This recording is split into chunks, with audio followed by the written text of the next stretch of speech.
Hi, friends. It's Patricia, your trusted real estate partner, just providing a few key updates this week as we close out Friday, November 10th.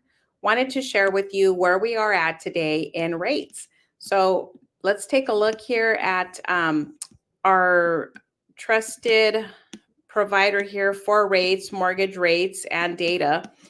This is mortgage rates here from Mortgage News Daily. And it just shows us here where rates are at. We're back down into the 7.5 range.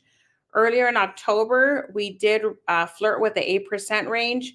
Now we're back down into the 7.5% range. So that is a pretty good as far as where we're headed at with rates. We are definitely hoping to get a little bit lower, better traction in lowering the rates. Now, the other key indicator is where we're at with this being a seller's market or is this a buyer's market? Because we are in a low inventory market, we are at 50% inventory than we normally are when we are in a normal market.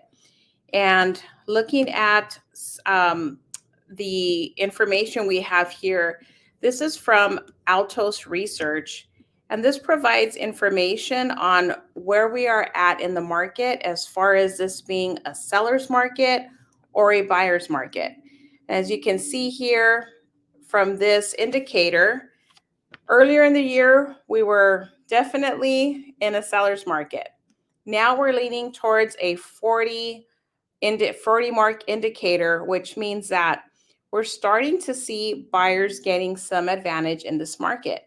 Even though we are at a low inventory market and buyer demand is still pretty heavy, buyers are still able to get into a pretty good deal as far as what they're looking to buy. Now, what I mean by that is there are 50% fewer homes on the market. And also, because of that, some sellers have decided to wait. They are holding on to a 3-4% interest rate, and therefore they do not want to sell and buy into a 7.5 or 8% interest rate. So this has caused somewhat of a locked market. And now that rates have started to come down just a little bit, we do expect to see more inventory in the coming months, especially springtime. That's usually when the market starts to heat up. So how are buyers winning in today's market? Because closings are happening every day.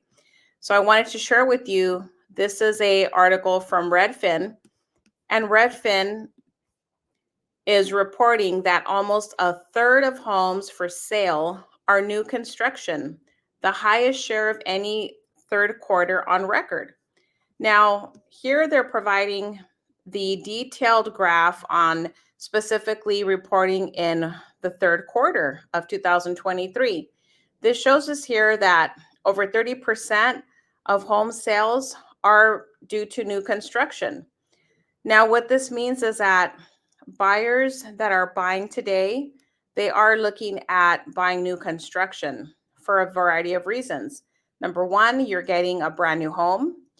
And number two, the builders, they have their own in-house lenders, which means that they're not tied to the market and what's happening in the Federal Reserve right now. They can basically set their own interest rates, and they can also dictate what they're going to offer to buyers. So if they're going to offer specific promotions, let's say they're going to offer buyers that are closing before the end of the year a $20,000 credit or a $30,000 incentive to incentivize buyer to lock in a home, close by the end of the year, then this is a great opportunity for buyers. And that's how buyers are winning right now. Not only are they looking at new construction homes, but they're also getting a lowered monthly payment. So even if you're buying at a higher end price, the builders are getting their price, but they're also providing these incentives with interest rates. So you can buy a new construction home at, let's say, 6% or even 5.75%. So that's saving you a tremendous amount of money every month on your monthly payment. So if you have any questions about any of these things that I've talked about, or about the how to get into new construction, definitely reach out. I'm more than happy to help you with that. So this is Patricia, ending this week, Friday, November 10th. I hope you guys all have a wonderful weekend, and I'll talk to you soon.